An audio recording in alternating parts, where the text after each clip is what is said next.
My partner thought it would be hilarious to tape a "will work for food" sign to my back during a family cookout. I brushed it off with a laugh, then quietly slipped away. The next morning, she woke to a moving truck outside our place. For the last 6 months, my life has been a delicate mix of tearing down the old and trying to rebuild. I'd been laid off from a senior operations manager position I'd held for 15 years. It was a solid job with a great paycheck, but the company was cutting costs, and I ended up on the list. Rather than jumping straight back into the corporate hamster wheel, I decided to take a gamble on myself. I used part of my severance to launch my own supply chain consulting business, working from a small office I set up in the spare room. The work is intense, the days are long, and, for now, the income is nowhere near what I used to make. I knew it wouldn't be easy, but I had faith in what I was building. My girlfriend of 4 years, Mia, didn't share that faith. She'd gotten very comfortable with the lifestyle my old salary supported. The nice restaurants, weekend getaways, carefree spending. My new life as a startup founder didn't look nearly as glamorous. Her encouragement slowly twisted into quiet, bitter resentment, surfacing in little jabs and sarcastic comments. She began calling my company my cute side project and would half-jokingly ask when I planned to get a real job again. At least once a week, I tried to brush it off. I told myself she was just uneasy with the unpredictability. I kept grinding, 16-hour days, pouring everything I had into making my business succeed. I figured that once I could prove it was working, she'd come around. That year, the annual family barbecue, something we'd been doing for as long as I can remember, was hosted at my place. It's a big deal. My parents, siblings, in-laws, nieces, nephews, everyone comes. I love putting it together. It feels good to be the one bringing everyone together. I spent the whole morning setting up, cleaning the yard, and getting the smoker ready for the brisket. Mia was acting strangely cheerful that morning, almost overly so. I should have caught the hint. The party kicked off around 2 p.m. I was at the grill, chatting with my dad, feeling more relaxed than I had in weeks. I was in my element, surrounded by family. Or so I thought. While my back was turned, focused on the burgers, Mia came up behind me. I felt her stick something to my shirt. I figured it was just a goofy kiss the chef kind of gag. I heard a few of her friends giggling nearby. I just shook my head, still flipping burgers. For the next hour, I wandered around my own gathering without a clue. I refilled drinks, played with my nieces and nephews, and caught up with relatives. I noticed a couple of odd looks, some quiet snickers, but didn't think much of it. I assumed everyone was just enjoying themselves. Then came the moment that stopped me cold. My 7-year-old nephew, Jamie, tugged on my shorts with a puzzled look. He pointed to my back. "Uncle Dan, what does unemployed mean?" he asked innocently. I froze. My brother, standing nearby, yanked the sign off and looked furious. He handed it to me. It was a cardboard sign like something you'd see a homeless person holding. In thick black marker it read, "Will work for food. Out of a job and broke. Girlfriend covers all bills." I felt the blood drain from my face. This wasn't harmless fun, it was a calculated shot at my pride, my work ethic, and my temporary struggle. And she had done it in front of everyone I loved. Before I could say anything, my sister came over, phone in hand, looking horrified. "Dan, you need to see this." She showed me Mia's latest post. It was a photo of me at the grill with that awful sign on my back. The caption read, "Breaking in the new hubby, gotta earn his dinner. LOL. Unemployed and loving it. Sponsored by me. Sponsored by me." I looked across the yard and saw Mia laughing with her friends. She caught my eye, smirked, and winked like we were in on the same joke. In that instant, 4 years of history turned to ice. All the love I thought I had for her, every excuse I'd made, vanished. But I didn't explode. I didn't shout or make a scene. That was exactly what she wanted, to push me into a meltdown so she could say she was right about me. I wasn't about to give her the satisfaction. Glancing at my family, who all looked worried, I forced a chuckle. Wow, I said with a shake of my head. She's got quite a sense of humor, huh? Bit darker than mine, but hey, what can you do?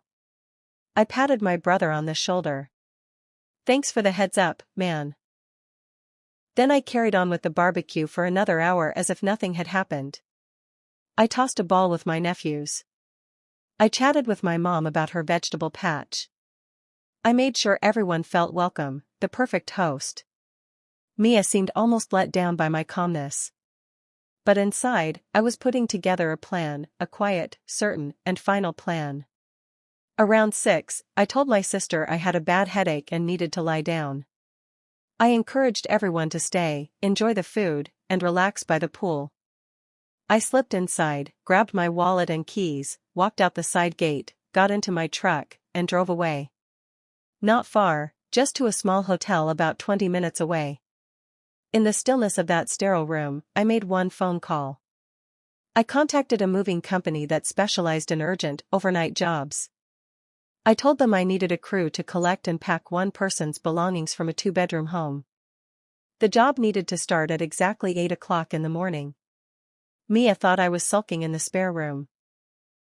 She assumed we'd argue, then drift back into our usual pattern, her digs, my tolerance. She had no idea I wasn't even under the same roof. She didn't know I'd already set the chain of consequences in motion. She thought she'd embarrassed me. She was about to discover what real embarrassment looked like. When she woke tomorrow, every trace of her life with me would be rolling away in the back of a moving truck. Update 1. By 7:45 the next morning, I was parked down the street, sipping gas station coffee. At 8 o'clock sharp, the truck arrived. I met the crew leader, a big guy named Rick, and unlocked the front door. The place was silent, Mia still asleep in the master bedroom. I handed Rick an itemized list I'd prepared.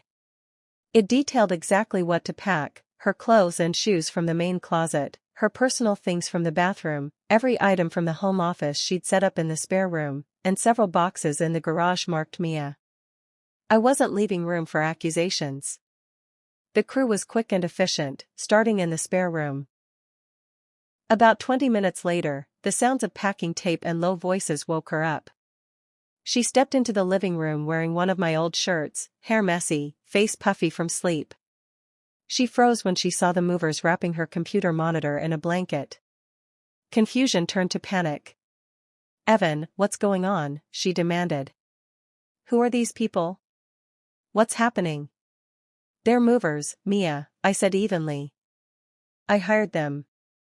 "You're moving out." "Moving out," she shrieked. "Are you crazy? This is about that stupid joke yesterday?" "It wasn't a joke," I replied quietly. "It was a public statement. You showed me exactly how little you respect me. I'm simply returning the favor." I pulled out my phone and showed her the screenshot of her social media post, the photo of me with that sign, her snide caption, her friends laughing emojis. "You don't humiliate the person you live with. That's something you do to a stranger, or someone you want gone.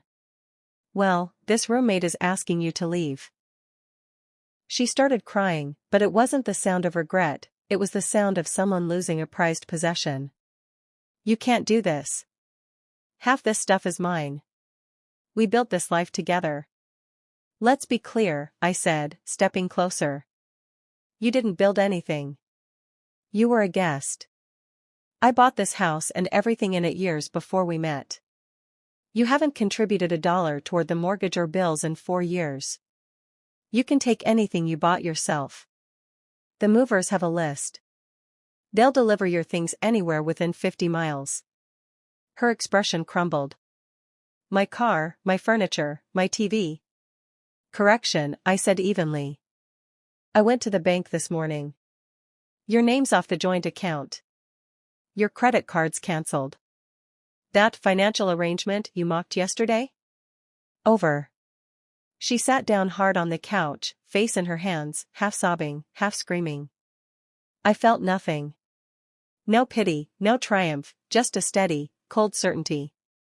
The movers ignored the scene and kept working. 2 hours later, the truck was full. I overheard her calling friends, the same ones who'd laughed at her prank, only to find no one offering a place to stay. Then came the call she'd been avoiding, her parents. Rick came over with his clipboard. "We've got an address, Northwood." Her parents' place, of course.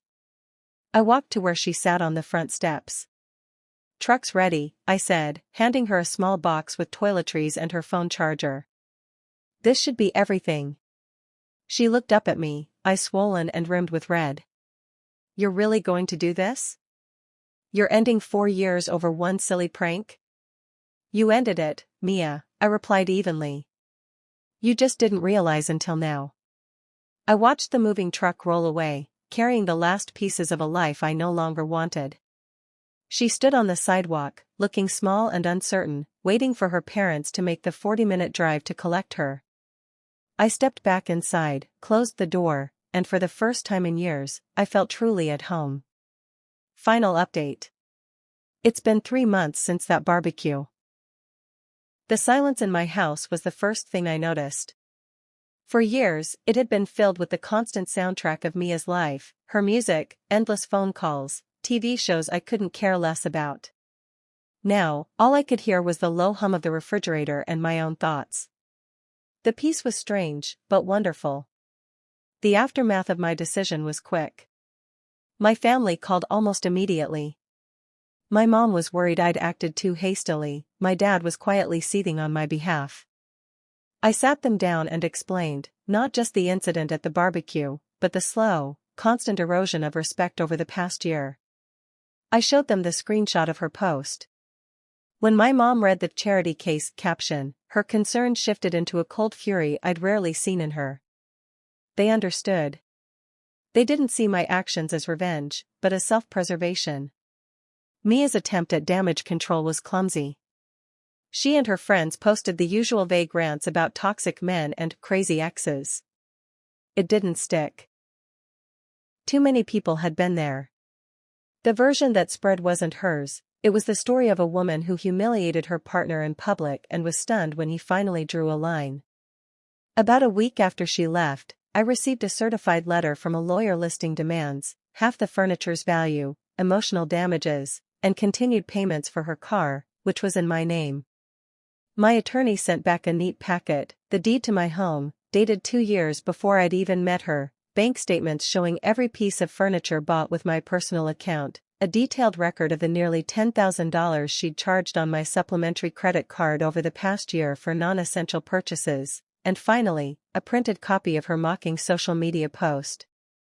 The closing note stated that if she wished to push the matter, we'd be filing a counterclaim for the money owed and defamation. We never heard back. Her biggest blow wasn't legal, it was financial. Without my income, her lifestyle imploded. She couldn't afford the car, so I gave her a choice: refinance it in her own name or I'd sell it. No bank would approve her, so I sold it, paid off the loan, and mailed her the remainder, just under $1,000. She's still living with her parents. From what I hear, she's working a customer service job. Her influencer ambitions are done. The friends who laughed at her prank drifted away once she couldn't fund their expensive outings. It turns out humiliation isn't so funny when you're the one living it. The most satisfying part, though, had nothing to do with her, it was about me. The layoff that once felt like a setback ended up being the best break of my life. Without the stress and drain of our relationship, I could put all my focus into my consulting business. 2 months ago, I landed my first major client, a regional shipping company needing a full logistics overhaul. The contract was larger than I dared hope for. Last month, I signed another. That little project has grown into a thriving business. I've even hired my first employee. I'm still working long hours, but now, I'm building something for myself. The success is mine. The respect is mine. Last weekend, I hosted another barbecue, not the big family event, just a small celebration for the new contracts. My parents came, my siblings, a few close friends. The atmosphere was warm, easy, and light. As I stood at the grill in a plain t-shirt, my dad joined me. He watched for a moment, then clapped my shoulder. You know, Evan, I haven't seen you this happy in years. It's good to have you back. He was right. I'd been gone a long time, lost in a relationship that was erasing me bit by bit. The prank didn't destroy me, it freed me. It forced me to see the truth and act on it. Mia thought she was sticking a sign on my back that said I was worthless. What she really did was hand me a sign that said it was time to move on. And for that, strangely enough, I'm grateful.